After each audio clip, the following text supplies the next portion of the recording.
Добрый вечер. Ток-шоу «Точка опора» на телеканале ТНВ Татарстан. В студии Светлана Кадырова. Приветствую всех наших телезрителей. Это экспертная площадка, где мы говорим о ситуации с коронавирусом. И тема сегодня – ковид и дети. С удовольствием представляю наших гостей, с которыми сегодня будем обсуждать эту тему. Владимир Алексеевич Анохин, заведующий кафедрой детских инфекций Казанского государственного медицинского университета, профессор, главный внештатный специалист по инфекционным заболеваниям у детей Министерства здравоохранения Республики Татарстан. Добрый вечер. Добрый вечер. С нами сегодня Ильдус Юдатович Лутфулин, заведующий отделением педиатрии городской детской больницы номер 1, доцент кафедры педиатрии Казанской государственной медицинской академии СМСС. И Ильнур Ильгизович Закиров, врач-пульмонолог ДРКБ, доцент кафедры педиатрии Казанской государственной медицинской академии. Рады вас видеть. Я напоминаю нашим зрителям, что мы работаем в прямом эфире. Телефон нашей студии 554-56-10. Можно дозвониться до студии, задать свой вопрос нашим экспертам. Прямо сейчас в прямом эфире мы работаем и в группе ТНВ ВКонтакте, а также в YouTube. Можно нас смотреть и там.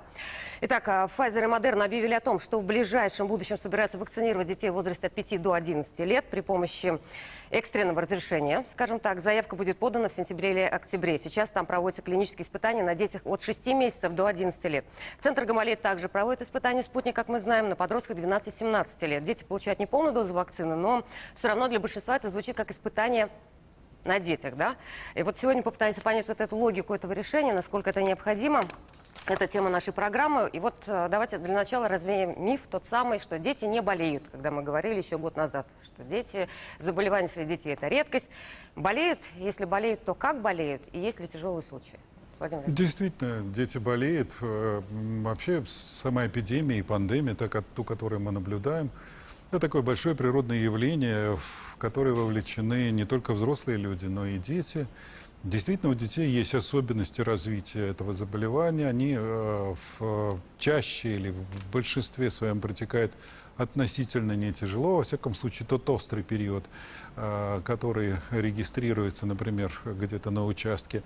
Но в последующем здесь возможно и развитие более тяжелых вариантов течения заболевания, так называемый продленный лонг-ковид, так называемый, или постковидных состояний, целая группа, скажем так, синдромов, которые так или иначе связаны непосредственно с самим заболеванием. Ну и следует, наверное, учитывать тот факт, что вначале в эпидемию достаточно активно были вовлечены взрослые, здесь уже сформировалась достаточно приличная такая иммунная прослойка, много взрослых привито, частично люди переболели, поэтому наиболее восприимчивый контингент остался это вот детский контингент, люди молодого возраста, которые были не привиты. Поэтому вот такое смещение, оно вполне ожидаемо. Примерно какой возраст чаще всего заболевает, если мы сейчас говорим об этом, да, и самый юный возраст, какой встречался? Школьники, в основном доминируют школьники, а встречаются, даже новорожденные дети есть. Ну, да, трехдневные дети тоже у нас были, у которых эти анализы были положительные, да. А каким образом это от мамы передалось? Ну, вероятно, это перинатальный контакт, мы про это говорим, то есть вот именно передача вируса по вертикально от плаценты к ребенку, на сегодняшний день это не совсем доказанный факт. Но все-таки наличие контакта с инфицированной мамой приводило к тому, что ребенок тоже инфицировался. Какие были тяжелые случаи? Мы можем говорить о том, что у детей тоже бывает и КТ-4, и тяжелые состояния?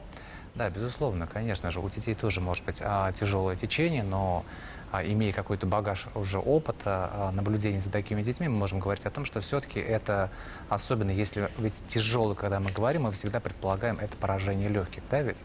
Но вот именно если модель взрослого человека взять, то, безусловно, это подростки, если так уже взять. Особенно если подросток имеет лишний вес, и особенно если у подростка имеются какие нарушения, отклонения состояния здоровья, да. Ну и вот какой-то вот такой, может быть, какой-то нюанс, если это тяжелое поражение центральной нервной системы у ребенка, безусловно, это является моделью. Но, с другой стороны, мы должны помнить, что значит тяжелый для родителей, да, то есть потому что есть другие варианты модели течения ковида у детей. Безусловно, одним из таких может являться, допустим, это желудочно-кишечное расстройство. Когда у ребенка неукротимая рвота и жидкий стул, безусловно, этому ребенку необходимо оказывать своевременную медицинскую помощь. Если его не оказать, то мы можем получить эффект, который мы ожидаем, тяжелого течения этого ковида. Ильдус Илдатович, а какие наиболее частые симптомы, наверное, детские, в детском заболевании мы видим? Да, частый вопрос. Ковид, он разнообразный. Он бывает разным, то есть он не всегда ограничивается только респираторными синдромами. Да, чаще всего это какие-то симптомы, связанные с легкими, с верхними дыхательными путями. Но это может быть и лихорадочная форма, это может быть сыпная форма, это может быть, это особенность детей, желудочно-кишечная форма. Дети чаще переносят эту форму, чем взрослые. Поэтому ковид, он очень разнообразный. И думать, что если у моего ребенка нет респираторных проявлений, нет кашля, нет насморка, то это не ковид, не стоит. Он может протекать по-разному. Вот вчера мы обсуждали пожилых, как они переносятся. Говорят, что сегодня при индийском штамме Дельта, там 5-й день, это уже решающая, стремительно развивается в это время уже болезнь. Вот как у ребенка протекает, на каком этапе может наступить ухудшение вот, из практики, скажем так? Достаточно разнообразная клиническая картина, и в том числе может быть и сравнительно рано. То есть не вторая неделя, скажем, 10-й, 14-й день, как это было при классическом вот, китайском варианте в самом начале пандемии, но возможен и вот такой вот укороченный вариант, динамично развивающийся вариант болезни, когда ухудшение состояния может произойти еще в середине первой недели, на первых днях. Когда бить тревогу родителям? Ну, здесь, безусловно, надо, конечно, наверное, бить тревогу надо, если ребенок продолжает лихорадить, да, то есть, как бы, если и других причин нет, которые мы можем объяснить, почему у ребенка есть такая температура. И вот мне хотелось бы несколько продолжить, Владимир Алексеевич, потому что вот разговаривав со взрослыми пульмонологами или как бы терапевтами, которые, они даже знают, на какие сутки лучше сделать вот компьютерную томографию для того, чтобы, ну, или доказать, или опровергнуть тяжесть течения этого заболевания. В детской практике, к сожалению, вот не так все просто, да, потому что бывают изменения и достаточно рано у ребенка возникает, и изменения могут возникать достаточно поздно. Как мы говорим, рано и поздно, это первый, второй день, да, и, допустим, конец первой недели. Поэтому, когда бить тревогу, это всегда, безусловно, конечно, если всегда надо придерживаться основных вот этих канонов педиатрии, да, то есть все-таки дети никогда не врут. Я всегда так говорю родителям. Если все-таки вы видите то, что у ребенка температура сбивается, если у ребенка нет выраженной одышки, если все-таки ребенок кушает, он идет на контакт, вот можно найти глазной контакт с ребенком, но, наверное, еще как бы это еще не отложка. Обязательно, конечно, проконсультироваться надо, но в любом случае, конечно, вот эти вещи очень важны. Если я перебил, я бы дополнил, что бить тревогу, может, действительно нужно, вот, когда наступают какие-то серьезные симптомы, но испытывать тревогу нужно с первого дня, когда ребенок заболел. То есть в любом случае без осмотра врача ребенок, заразившийся ковидом, оставаться не должен. Даже если это пока еще легкая форма, его состояние должно быть оценено. Каким образом происходит лечение детей? Есть ли специализированные детские лекарства или применяются взрослые медикаменты? Насколько вот практика лечения? К сожалению, да. К сожалению, таких направленных противовирусных препаратов в детстве, скажем так, как это применяется у взрослых пациентов, к сожалению, пока нет, или они не разрешены, скажем так, к применению. Но вот сейчас появились уже, так сказать, новые лекарственные препараты, они за рубежом, препараты, изготовленные на основе моноклональных антител, так называемые. Мы сейчас уже стали достаточно широко пользоваться этими лекарственными средствами, которые будут использоваться при сравнительно не тяжелых амбулаторных вариантах. Но вот, так сказать, были бы они доступны и по цене, и в достаточном количестве. Но я думаю, что этот вопрос не совсем медицинский, но тем не менее, движение в этом отношении есть. То есть, ну, пока взрослые медикаменты, то есть медикаменты для да, людей и старшего фактически дети находятся в большей мере на такой терапии патогенетической, то есть направленной на разрешение основных симптомов болезни, не воздействия непосредственно на сам вирус. Хорошо, спасибо. Мы прервемся на рекламу, а потом продолжим. Не переключайтесь. Сейчас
Мы продолжаем. Сегодня обсуждаем тему ковид и дети. И болеют целыми семьями. Наши корреспонденты много раз в госпиталях и слышали эти истории о том, что ребенок заразил бабушку, дедушку, родителей.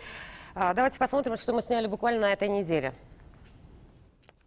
Вы заразились от сына или от внука? От внука 5-летнего. От внука 5-летнего? Да. У вас внук 5-летний болен? Да, ну сейчас он сейчас выздоровел, он бегает, ходит. Я же в сельской местности, в деревне живу. А обычно же внуки в деревне летом у нас начали болеть дети. Вот-вот. А вместе с детьми в сельской местности там тоже, кто там бабушки и дедушки в основном. Мы думаем, ну просто это ОРВИ, а сложно сказать, возможно, это ковид. При этом он пошел к бабушкам, дедушкам. А потом бабушки, которые вот лежат в этих госпиталях, они удивляются. Ну как это так? Я никуда не ходила, даже в магазин.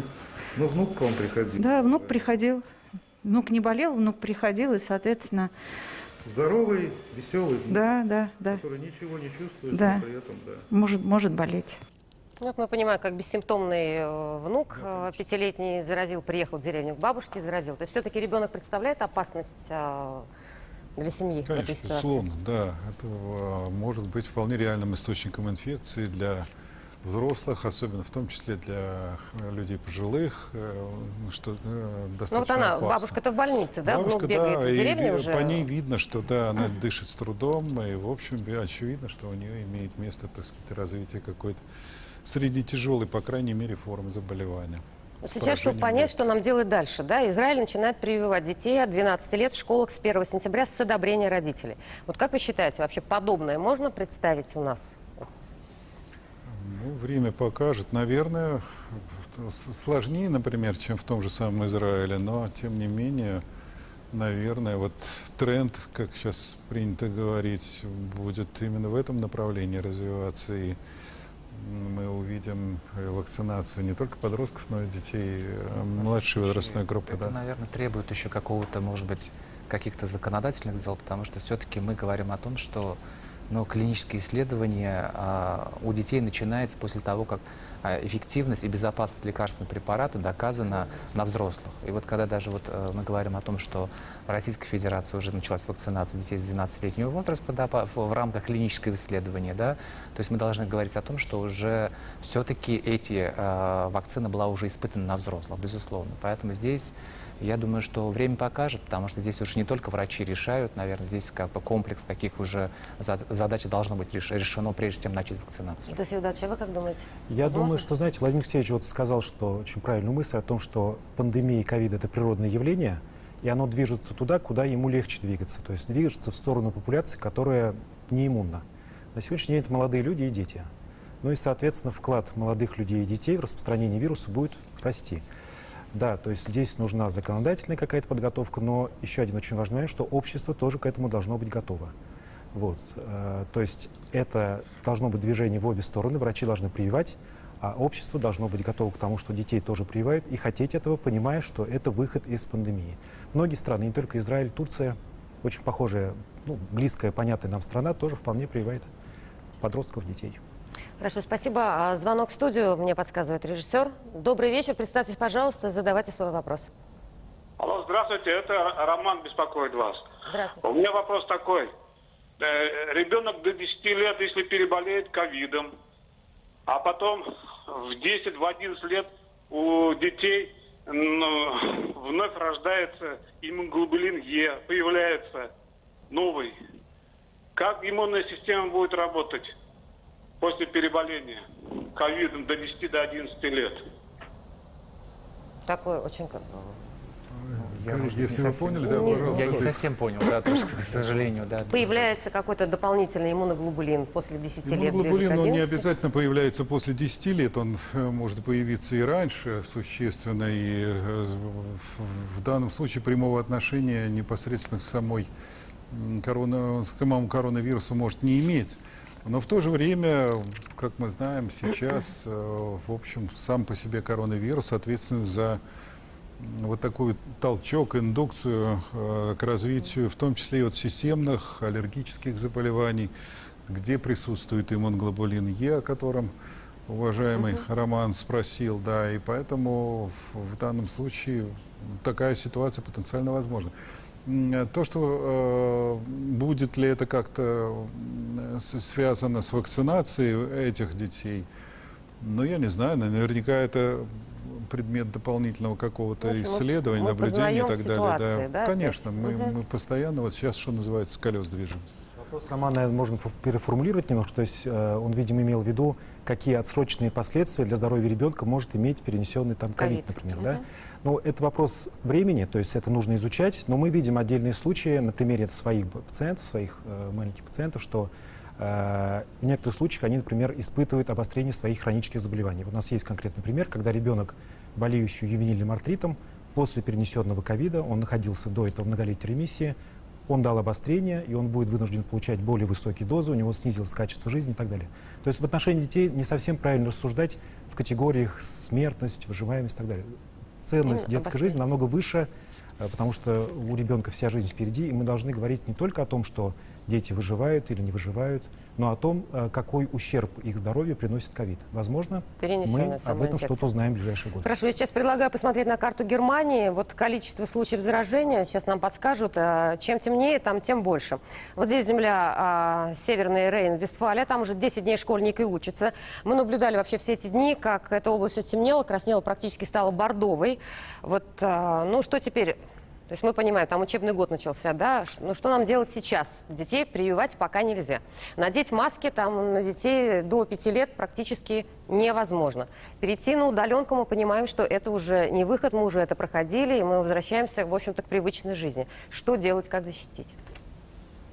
Здесь максимальное соблюдение наверняка вот этих противоэпидемических условий. Это и мытье рук, это максимальное разобщение, это перевод на смешанные варианты обучения и так далее. Ну, то есть чисто организационные вещи, которые могут быть использованы для предупреждения заболеваний у детей. Ну, в отношении того, появятся ли лекарственные препараты и как скоро появится вакцина, ну, это, я думаю, что вопрос времени, не вот наступающего учебного года. Ну, по крайней мере, родители или окружение должны привиться, да? В тех случаях, да, все-таки, так сказать, с точки зрения здравого смысла, если не будут болеть окружающие взрослые, то, видимо, меньше болеть будут дети или не будут болеть вовсе. Я думаю, что логика такая. Ну, наверное, такого готового рецепта, что делать заранее, пока ни у кого нет. Пандемия – это экстремальная ситуация для врачей, для микробиологов, ну, то есть для людей, кто занимается вопросами инфекционных заболеваний. Но понятно, что соблюдение всех мер безопасности, плюс, если действительно ситуация повернется так, что дети окажутся основными распространителями инфекциями, то возможны какие-то меры профилактические, которые были уже в прошлом году. Уже вводились в прошлом году во время локдауна, да? Сегодня, ввиду того, что вирус меняется, он мутирует, такой вариант развития событий полностью исключать нельзя. Ну вот в Удмуртии за 2 недели августа, с 9 по 22 число, заболели 564 ребенка. Официальная статистика, 44 из них в возрасте до года. Власти Удмуртии объясняют это увеличением семейных очагов. То есть вот такой вот сам период даже подготовки к новому учебному году фактически способствует, как мы видим, увеличению количества случаев заражения. Да. То есть вот что мы можем ждать с началом учебного года? Насколько опасаетесь действительно сентября? То есть это вполне ожидаемая ситуация, к сожалению. То есть надо к этому быть готовым. Совершенно не обязательно, что это произойдет, конечно, но такая вероятность это реально существует. Ну, в прошлом году там не было индийского штамма, когда 1 сентября шли в школу. Мы впервые открываем учебный год уже с индийским штаммом. Да, ну и более того, все-таки учебный год прошел в разных вариантах обучения. Там было обучение онлайн, разобщали детей максимально, объявляли вот эти вот карантинные мероприятия, хотя это, может быть, прошло во второй половине учебного года, но тем не менее, так сказать, активные действия предпринимались. Исключать это, ну, наверное, невозможно, пока это реальность современная. Кстати, вот сейчас у нас еще перенастройка системы произошла. В детской больнице номер 1 закрылся, да, госпиталь. Вся нагрузка у нас легла на ДРКБ. И это как раз перед новым учебным годом. Вот насколько справится вот эта система перенастроенная? Ну, пока справляемся. Детская республиканская больница. Безусловно, детей стало больше на сегодняшний день, во всяком случае, у нас, да, то есть потому что мы ранее тоже как бы работали на ковид, но в основном мы брали, конечно, тяжелых детей, которых который нуждается, так скажем, многопрофильным, да, допустим, или там есть другие сопутствующие заболевания, да. Поэтому думаю, что ДРКБ, безусловно, конечно, справится с этой нагрузкой, потому что мы все-таки являемся чисто госпиталем, а у нас есть, безусловно, провизорные больницы, больницы, где проводится сортировка этих пациентов. Я думаю, что если, конечно же, рост будет, особенно тяжесть упадет на них, потому что одновременно будут поднимать с приходом осени, мы всегда прекрасно знаем то, что это традиционный подъем сезона респираторных заболеваний, дети возвращаются, организованные коллективы, и, безусловно, сортировка может быть еще сложнее в этой ситуации. Тем более мы не можем изначально предполагать, с чем, кто и куда поступил. Да. Как вы считаете? Я хочу сказать, что да, действительно, пандемия – это экстремальная ситуация для нас. Решения принимаются оперативно. И если будет такая необходимость, мы будем включаться и работать, я так понимаю. То есть в любом случае эти решения они принимаются по мере изменения ситуации. А на какое количество детей у вас было рассчитано? На 74 койки. 74 ребенка. Были периоды, когда заполнялся полностью госпиталь? Включая провизорных пациентов, да, такие периоды были. Если не секрет, какие вот максимальные периоды? цифры? Да. Мы видели достаточно высокий подъем вот этим летом, когда количество пациентов с подтвержденным ковид доходило до 55-57 человек. То есть это были такие большие цифры для нас. Вот сейчас все-таки опять, возвращаясь к вакцинации, этот вопрос не дает, мне кажется, покоя родителям в том числе. Все-таки там в 19 веке смертность была большая, ничего не могли поделать, да, то есть хоть ты царь, хоть ты граф. Удивительно, медицина мир изменила, а мы больше не теряем детей от инфекций, но доверяем медицине все меньше. Вот нам сейчас вот предлагают защитить ребенка, в общем-то, мы видим определенный вектор развития, но вот мы к этому не готовы. Как вот эту ситуацию, как подготовить вот общество идти навстречу? Давайте вот об этом подумаем. Это сложный вопрос. На самом деле люди, не доверяющие вакцинам, они есть во всем мире. Вот, этот вопрос изучается, и, допустим, один из рецептов – это больше об этом говорить. Больше об этом говорить. То есть, как ни странно, если людям говорить о точной статистике побочных эффектов вакцин, они начинают прививаться больше. Потому что этот процент маленький. Потому что в реальности серьезные осложнения, которые перевешивают опасность инфекции, они крайне редки. Вот. Ну, больше об этом говорить, не бояться этого, развеивать страхи. Это ведь такая разновидность мракобесия, а рецепт против мракобесия – это просвещение. Собственно, все. Да, продолжим чуть позже. Сейчас звонок в студию. Добрый вечер, представьтесь, мы вас слушаем. Здравствуйте. Здравствуйте. У меня вопрос такой. Ребенку 14-15 лет. Была температура более 40. И я его спас с уколами. Почему не говорят, какие уколы могут спасти ребенка от температуры? Температура у нас более 40, это получается уже коронавирус, правильно? Если человек не чувствует... Как правильно звучит ваш вопрос? Давайте окончательно сформулируем. Вопрос такой. От коронавируса наших уколов нет, что ли? Никаких правильных? Нет ли правильных уколов от коронавируса? Ну, в общем-то, меня удивляет, папы звонят, да, по-моему? То есть мужчины звонят. Это интересная статистика для нас. Есть уколы от коронавируса? Непосредственно противовирусных препаратов от коронавируса, которые разрешены в детской практике использовать, безусловно, таких вот нету. Специфических, которые придуманы для лечения коронавирусной инфекции. Таких лекарственных препаратов нет. Во взрослой практике сейчас, безусловно, появляются лекарственные препараты, но здесь мы опять-таки то же самое. Мы всегда наступаем, может быть, на одно и то же. Да? Мы не можем до конца непроверенные лекарственные препараты использовать в детской практике. Мы не знаем, какие последствия от этого мы можем получить. Поэтому, да, безусловно, методических рекомендаций по лечению коронавирусной инфекции, новые противовирусные, если уже непосредственно на этот вопрос отвечать, да, то есть какие от коронавируса, у взрослых есть. Да, в детской практике то, что мы можем использовать, к сожалению, такого нет. Есть противовирусные препараты, которые традиционно использовались при лечении любых респираторных вирусных заболеваний. Да, эти препараты мы можем на сегодняшний день использовать. Но сказать то, что они вот специфичны как бы против коронавируса, безусловно, такого нет. Хорошо, и возвращаясь все-таки... Это укол, видимо, да, о чем. Это, видимо, были жаропонижающие, поскольку речь идет о температуре. Жаропонижающие, да, это симптоматическое здесь в этой ситуации лечение. Это не лекарство от ковида, это не волшебная таблетка, которая остановит это тут же, здесь, сейчас и немедленно. Да, давайте все-таки в завершении программы все-таки подытожим. Как подготовить общество к вакцинации, Владимир Алексеевич, вот сейчас, чтобы вы тоже ответили? И что делать родителям сейчас максимально правильно, чтобы обезопасить своего ребенка? Ну, в первую очередь, родители должны обратить, наверное, внимание на себя и обеспечить максимально возможный высокий уровень иммунитета, скажем, в семье. Для этого должны они привиться полностью, как люди молодые, так и люди старшей возрастной группы, таким образом предохраняя детей от появления этого. И, конечно, безусловно, вот максимальное соблюдение вот этих гигиенических навыков и приучение детей именно ко всем этим вещам, ну, это реальный фактор.